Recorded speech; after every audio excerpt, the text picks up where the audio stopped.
Olá, pessoal, tudo bem com vocês?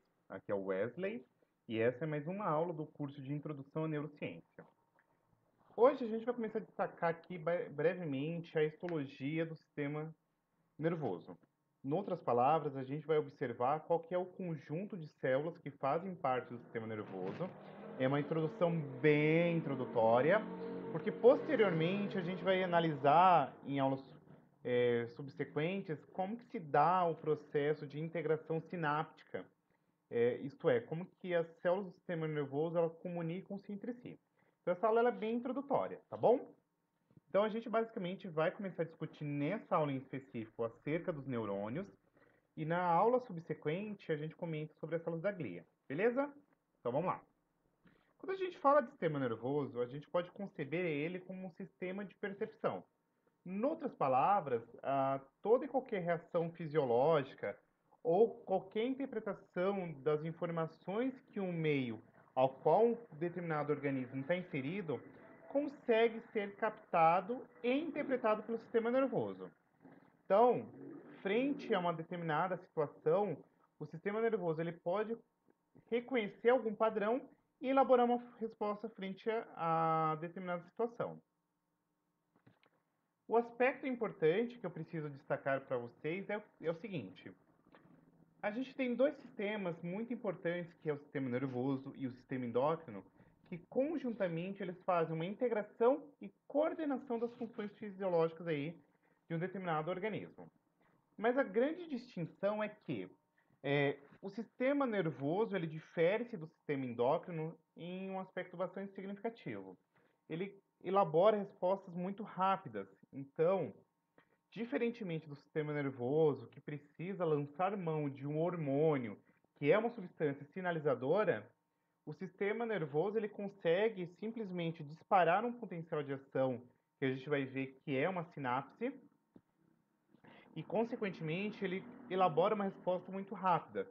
O sistema endócrino não, ele precisa secretar um hormônio, este hormônio precisa cair na corrente sanguínea e, consequentemente, atingir um órgão ou tecido-alvo para que ele consiga aí, efetuar a sua ação.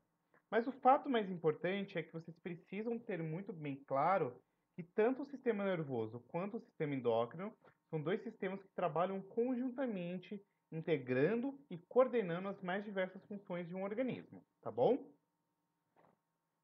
E aí, falando em especial aqui do sistema nervoso, é importante que a gente precise, de antemão, saber que ele é subdividido como sistema nervoso central e sistema nervoso periférico. O sistema nervoso central, ele é constituído basicamente por duas porções, uma qual nós denominamos como encéfalo, que está aqui dentro da caixa craniana, e a medula espinal, que está aqui contida dentro do canal vertebral. E aí, dentro aqui do encéfalo, ainda a gente tem uma subdivisão, que é o cérebro, que é formado pelo telencéfalo e pelo diencéfalo, o cerebelo e o tronco encefálico. Sendo que o tronco encefálico ainda é constituído pelo mesencéfalo, pela ponte e pelo bulbo. Então, só repetindo aqui. O encéfalo é a somatória do cérebro, do cerebelo e do tronco encefálico. A saber se o cérebro ele é formado pelo telencéfalo e o diencéfalo, e o tronco encefálico ele é subdividido em mesencéfalo, ponte e bulbo. Todas essas estruturas aqui que eu comentei fazem parte do encéfalo, que está aqui contido dentro da caixa craniana. E a medula espinal, que é um prolongamento aqui, que se origina a partir aqui do tronco encefálico, está protegida aqui pelo canal vertebral. Acrescido a isso, nós ainda temos o sistema nervoso periférico. E o sistema nervoso periférico, gurizada, ele é formado pelos nervos, ora que são os cranianos, que se originam aqui a partir do encéfalo, ora pelos nervos espinais, ou também chamados de nervos raquidianos.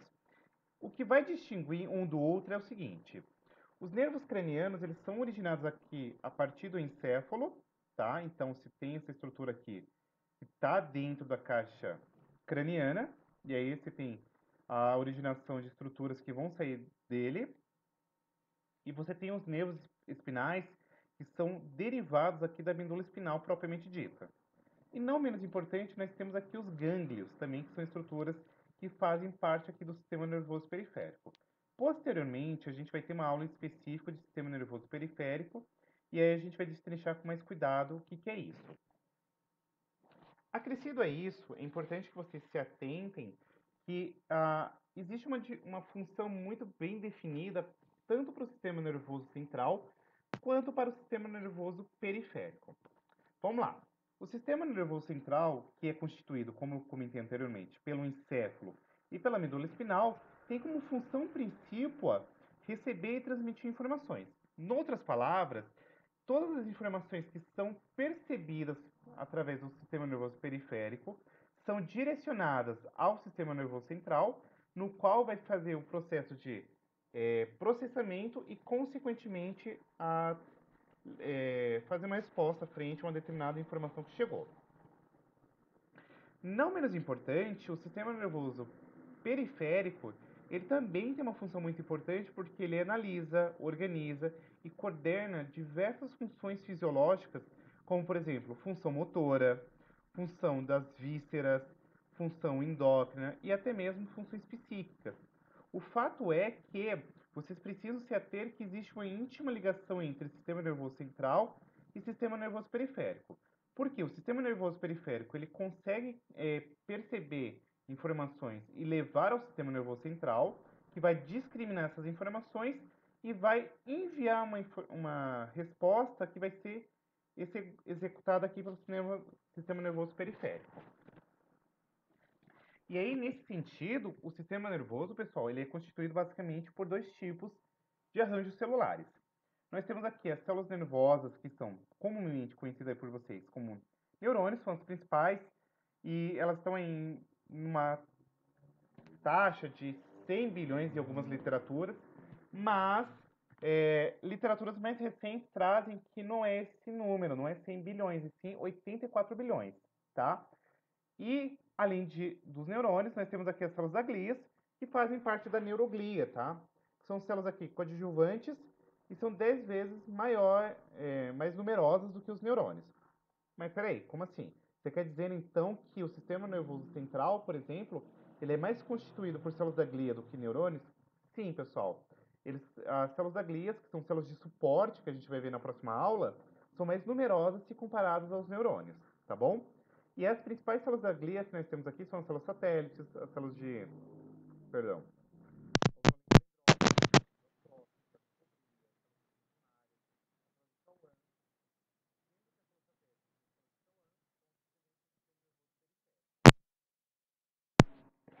E aí, os neurônios, o que eu preciso que vocês se atentem em especial, que é a unidade estrutural e funcional do sistema nervoso, ou seja, toda e qualquer vez que a gente pensa em sistema nervoso, a gente tem que automaticamente se atentar nos neurônios, porque são as células que vão definir funcionalmente e estruturalmente ele, tá? E aí a gente pode ainda ter uma subdivisão aqui desses neurônios na região aqui do bulbo olfatório e na região do hipocampo. E as funções atreladas aos neurônios basicamente são, ora, estabelecer sinapse, que é uma relação de comunicação entre uma célula nervosa e outra, e, consequentemente, o neurônio é uma célula extremamente excitável que vai fazer o recebimento, a geração e, consequentemente, a transmissão de um impulso nervoso. E aí, a célula nervosa, no caso aqui o neurônio, ela é subdividida em algumas porções, que a gente vai dar uma olhadinha agora, ó. Nós temos aqui a região dos dendritos, que podem ser múltiplos e é uma região aqui de recepção de estímulos. Nós temos essa região aqui mais centralizada, a qual nós denominamos como pericário, ou corpo celular, ou até mesmo como soma, que é um centro trófico, ou seja, é um centro que vai alimentar esse neurônio e, consequentemente, vai coordenar toda a formação do impulso nervoso.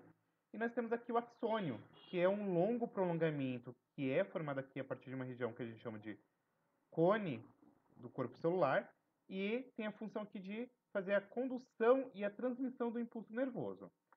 Caso nós quiséssemos ainda destrinchar, nós temos aqui a porção dos terminais axonais ou botões axonais, que a gente vai ver mais adiante, que está diretamente atrelado com a liberação de neurotransmissores.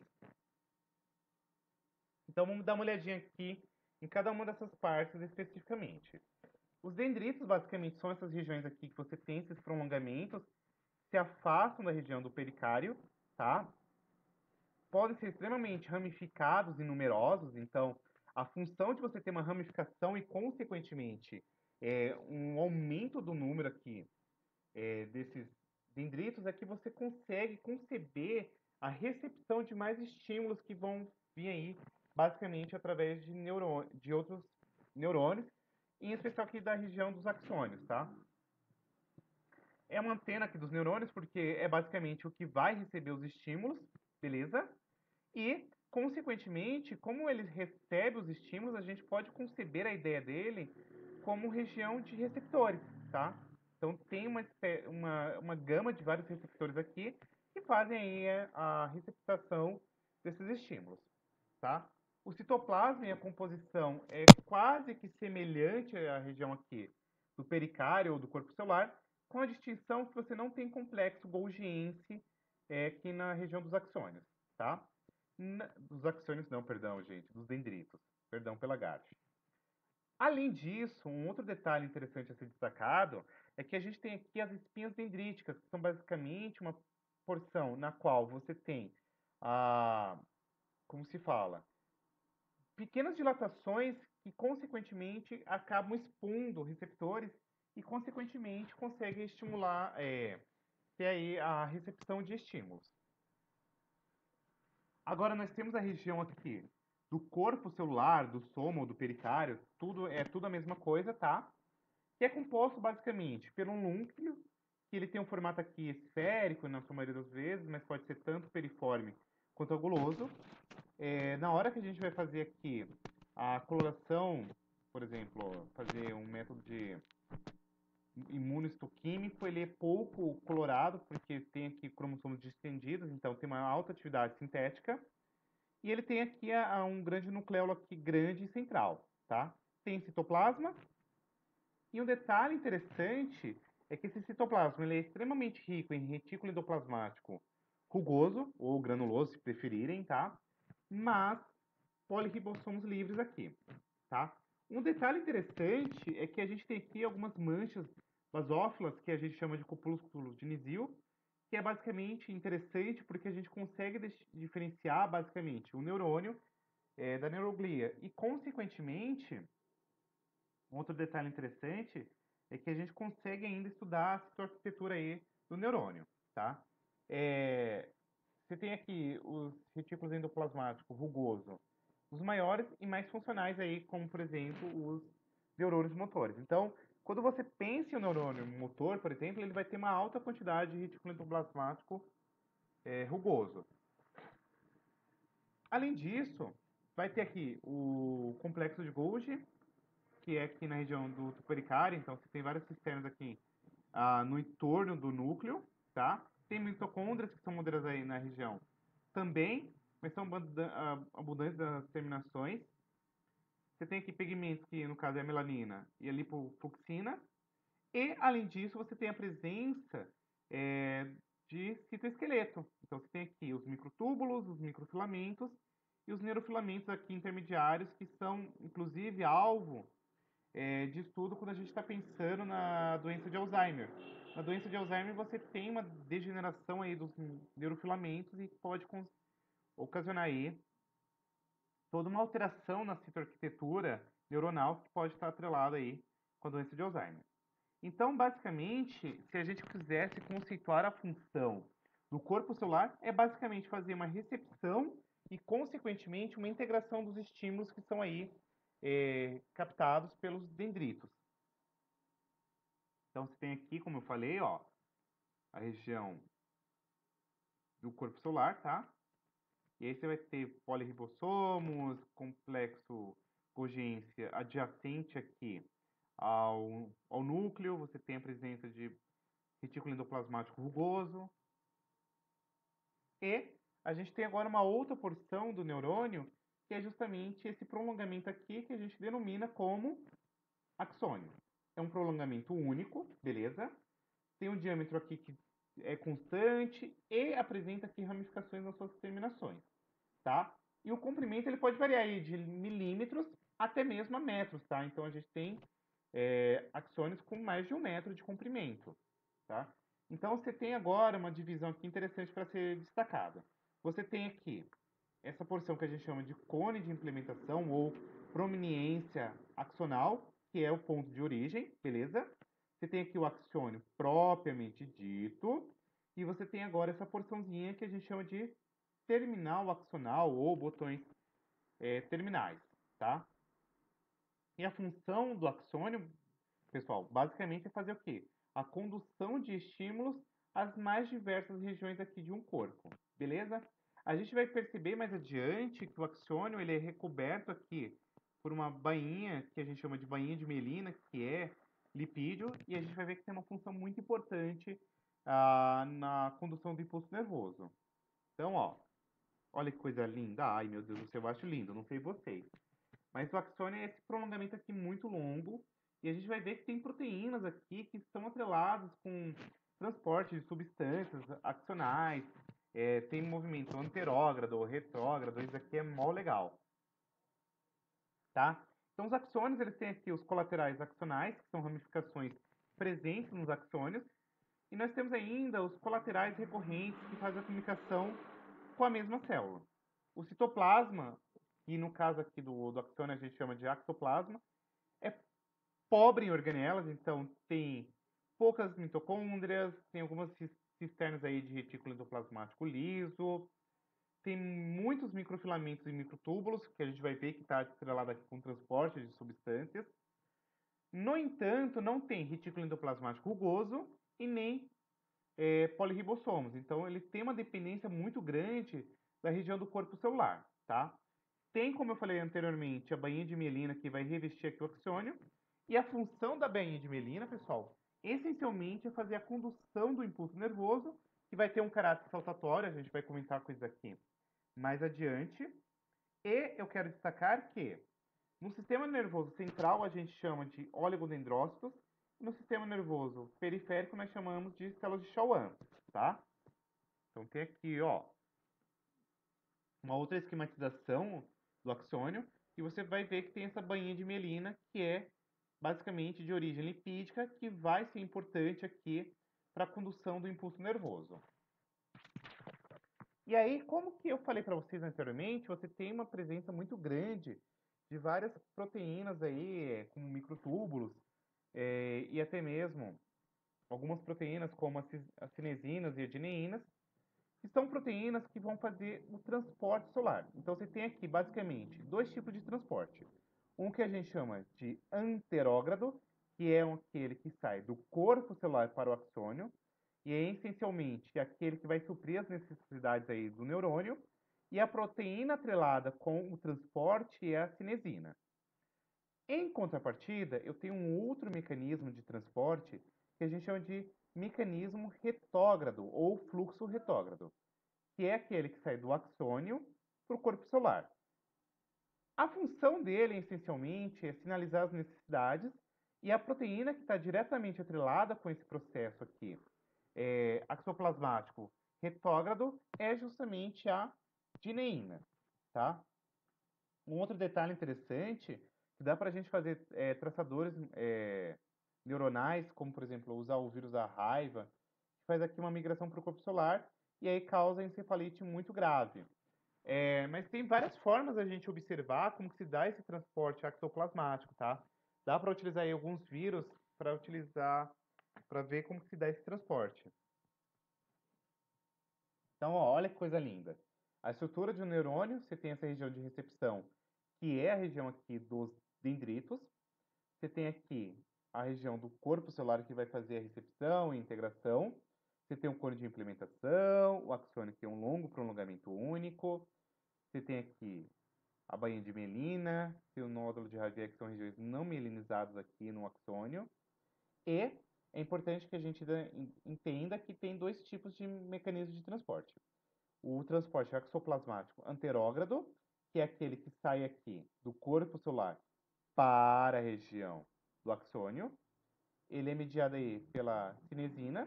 E você tem o transporte retrógrado, que é um transporte que vem do axônio para o corpo celular, que é mediado pela dineína, tá? E aí você tem todo esse fluxo de transporte de substâncias, que é o que a gente vai chamar aqui de transporte axoplasmático. E aí os neurônios ainda, pessoal, eles podem ser classificados quanto ao tamanho. Você tem aqui neurônios muito pequenos, que medem cerca de 4 a 5 micrômetros, por exemplo, células granulosas do cerebelo, e você tem aqui neurônios muito grandes, que estão aqui entre 130 até 150 micrômetros, que conseguem ser, inclusive, visíveis a olho nu aqui, quando a gente faz um isolamento. Nós temos aqui uma classificação dos neurônios quanto o número de ramificações aqui. Você tem um multipolar, que é a boa parte, tá? Você tem um bipolar, que está presente, por exemplo, na cóclea, aqui no vestíbulo, na retina, na mucosa olfatória, por exemplo. E nós temos aqui o pseudo unipolar, que está presente, por exemplo, em glândulos espinais e axônios. E nós temos aqui os axônicos também, que é um outro tipo de neurônio. E nós temos ainda uma classificação do neurônio quanto tipo de conexão que ele faz. Você pode ter um neurônio motor, que vai controlar órgãos efetores. Nós temos aqui neurônios sensoriais ou sensitivos, se preferirem, que fazem aqui o recebimento de estímulos aí sensoriais. E nós temos agora os interneurônios ou neurônios de associação, que são aqueles que fazem aqui uma conexão entre um neurônio e outro. Além disso, nós temos aqui uma outra classificação que se dá a quanto ao número de dendritos. Você tem aqui células estreladas e células piramidais, tá? Quanto ao comprimento, nós temos aqui o neurônio tipo GOLD1, são neurônios de projeção, por exemplo, são os neurônios presentes aqui na árvore dendrítica, tá? E nós temos aqui os neurônios do tipo GOLD2, que são neurônios locais, no qual você tem aqui uma árvore dendrítica menor do que o axônio.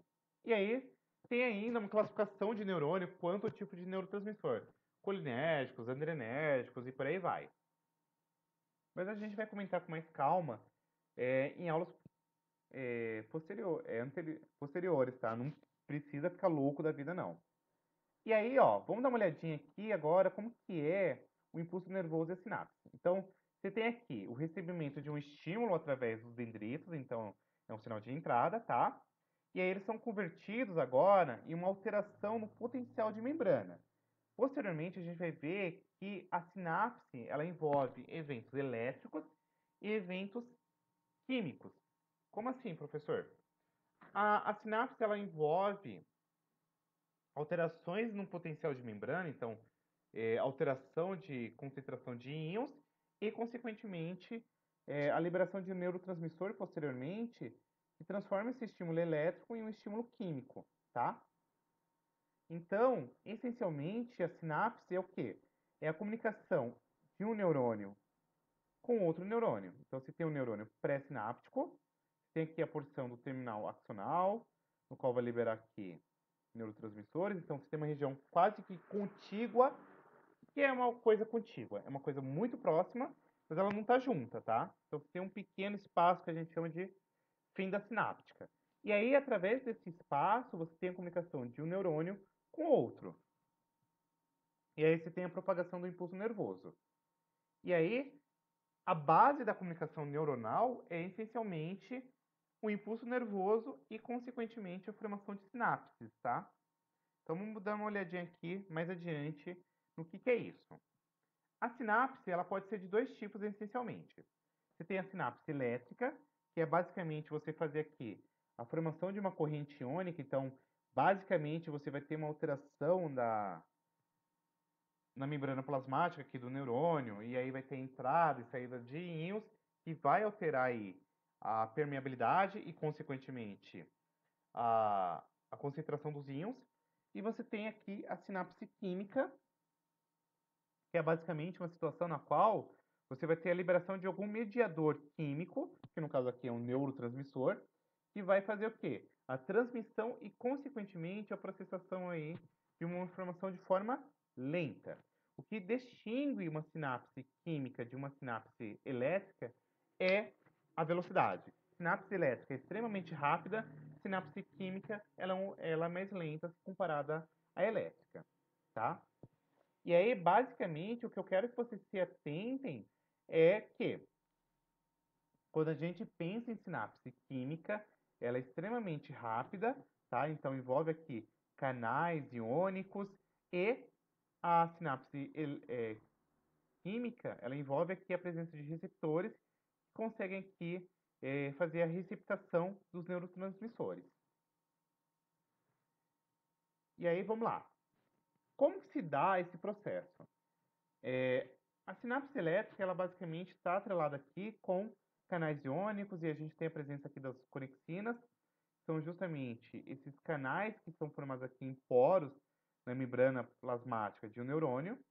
E aí, tudo isso aqui é importante para que haja um fluxo de íons e pequenas moléculas aí que vão ser responsáveis por alterar a concentração iônica intra e extracelular aí de um neurônio. E aí, como que se dá esse processo?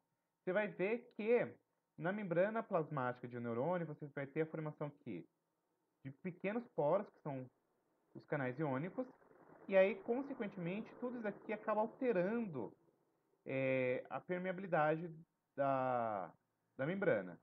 E aí você tem agora ainda uma espécie de, como que eu posso falar, preguinhas que conseguem comunicar um neurônio com o outro, que são as conexinas, tá? E aí, como que se dá agora uma sinapse química? Você vai ter mediadores químicos. Mais adiante, a gente vai ver aqui que tem toda uma questão por detrás, que é o potencial de ação, que vai ter aqui a abertura dos canais de potássio, os canais de sódio, os canais de cloro e etc.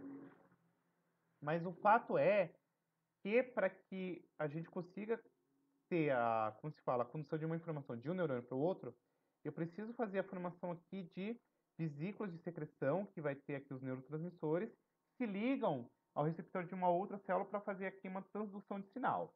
Mas, essencialmente, como que se dá a sinapse química? Ó, a priori, você tem aqui um potencial de ação que chega aqui no terminal funcional, beleza?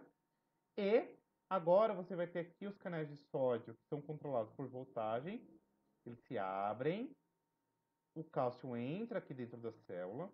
Esse cálcio, quando ele entra dentro daqui do neurônio, ele vai sinalizar aqui vesículas. Quando ele sinaliza essas vesículas, elas se movem aqui para a região da membrana, ó, 5. E aí essas vesículas elas vão se ancorar aqui e são liberadas por exocitose, tá?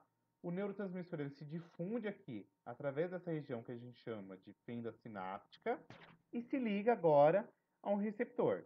Ligando-se ao receptor, ele agora ativa várias vias de sinalização intracelular que faz aqui um processo de transdução de sinal. E aí a gente vai ver que mais adiante, né, a gente tem potencial sináptico rápido, que é de curta duração, nós temos aqui potenciais sinápticos de longo prazo, então a gente vai ver que existem várias respostas mediante a receptação aqui do neurotransmissor. E aí, os neurotransmissores eles podem ser de vários tipos. Nós temos aqui aminoácidos como o GABA, o glutamato, a glicina, o aspartato. Nós temos os neurotransmissores dos tipos aminas, como acetilcolina, adrenalina, dopamina, histamina, noradrenalina, a serotonina. Nós temos aqui as purinas, como a adenosina e o ATP. E aqui a gente ainda pode destacar que nós temos neuromoduladores, que são importantes aqui para o controle químico do cérebro, como a gastrina e a colecitonina, que é a CCK. Nós temos vários hormônios aqui da neurohipófise, como a vasopressina e a ocitocina, insulinas, os opioides, como as encefalinas, as beta-endorfinas, a secretina, glucagon, somastatinas, as traquininas. Temos aqui alguns gases, como o óxido nítrico, o monóxido de carbono. Isso aqui, numa aula mais adiante, eu comento aí um pouquinho de neuropsicofarmacologia com vocês. E é uma coisa linda, gente. Toda a sinalização é um rolê assim extremamente muito refinado, tá? E aí nós temos sinapses, ainda classificadas como sinapses excitatórias e sinapses inibitórias. O que é uma, o que é a outra?